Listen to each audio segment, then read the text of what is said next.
Well, guys, we've had a spell of beautiful weather. It's gotten up into the 80s every day this week, and it certainly feels like growing season. So I decided to take advantage of the wonderful weather.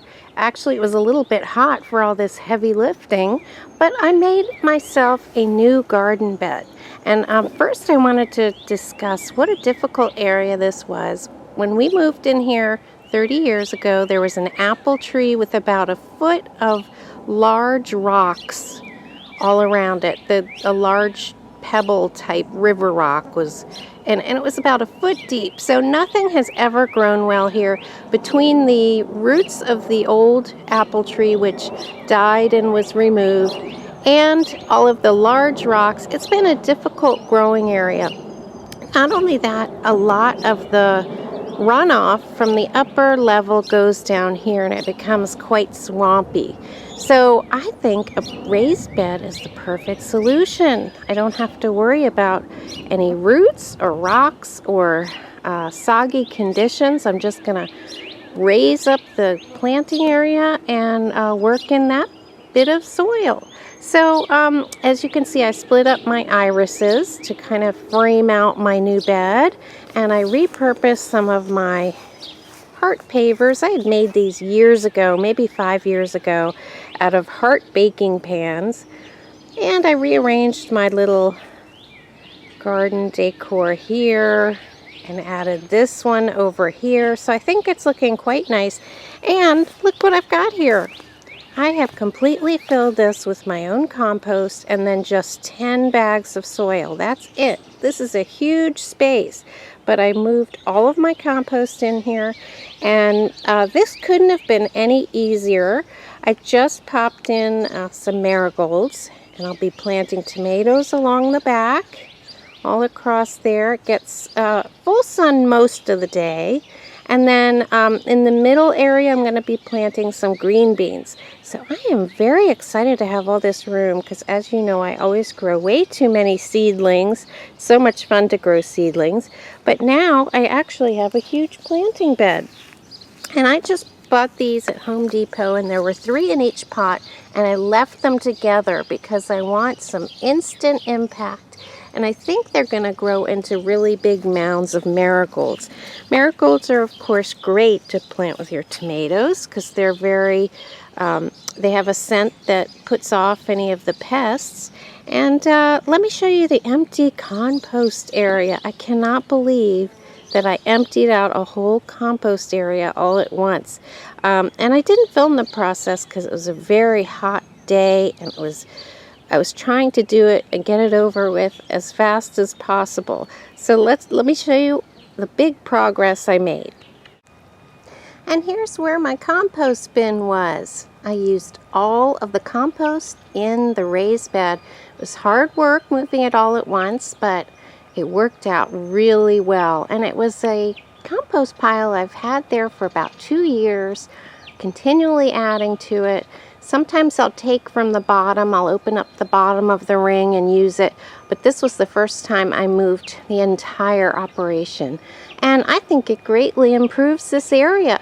This area is looking really pretty, and it's always nice when one project leads to cleaning up another area. So I've improved 2 areas of my garden all at once. And let me show you how well this evergreen is doing. It's kind of spreading its branches. I hope you can see. It seems to like the spot I picked for it. And in the spring, the golden euonymus are just brilliant. So everything is looking really well. And my Japanese maples put on a lot of growth this spring. And as you can see, the lily of the valley is spreading. Looks like a lush carpet now. So I'm really excited about that. And look at that neat area, guys. So much improved.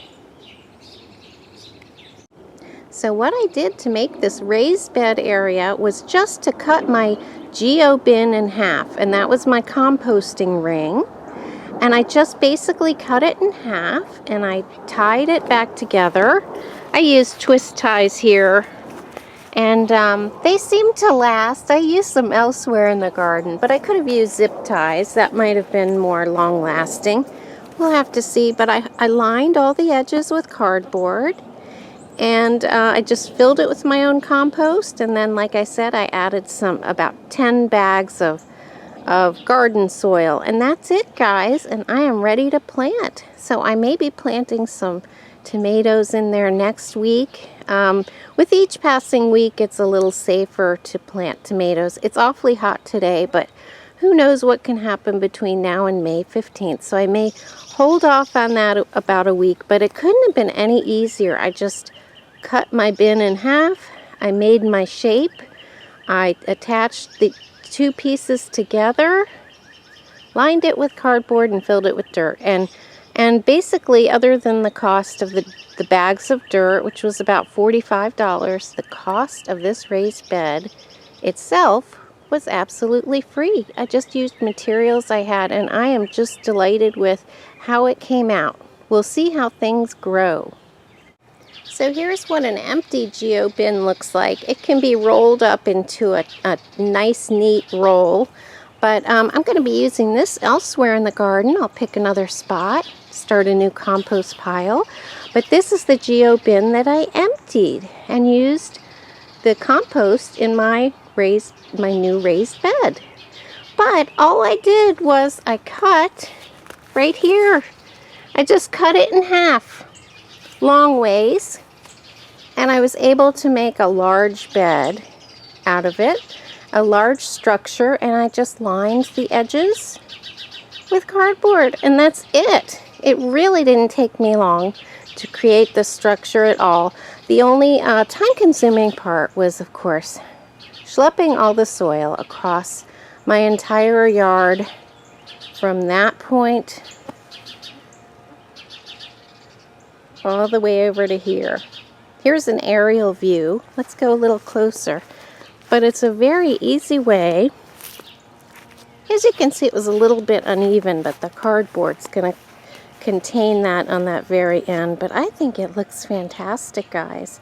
And I can't wait to plant the space with food to grow. I did have to move a couple of hydrangeas which had never rooted in about 2 or 3 years that they've been there. They never rooted in, and it's probably because of the rocks. So let me show you where those ended up. I put one of the hydrangeas over here, and they're kind of a lace cap. I hope that they'll bloom. They never bloomed down there, and when I pulled them out, I could pretty much tell you why. They never rooted in. They have only about 6 inches of soil under them with roots. That's it. But I'm hoping this is a more conducive spot for good growth and good health of the plant, and maybe I'll get some more blooms. We'll have to see. Hopefully it's going to survive the transplant, but it's right here next to the pink garden. The second one is back here in the Zen garden, and I just kind of planted it in that corner behind some hosta, and it's got fern next to it, but that'll be nice to have a shrub there, and I think it gets enough sun that it's going to bloom. It doesn't need a lot of sun, but it does need some sun to bloom. So we'll see. Hopefully it'll take root there as well. Like I said, neither one of these lace cap hydrangeas ever rooted in to where the apple tree and the rock garden used to be. So hopefully this will be happier here, and my raised bed will enable me to do some planting. So thanks so much for watching and letting me share my excitement about my new raised garden bed. Can't wait to get started planting. I'll see you next time.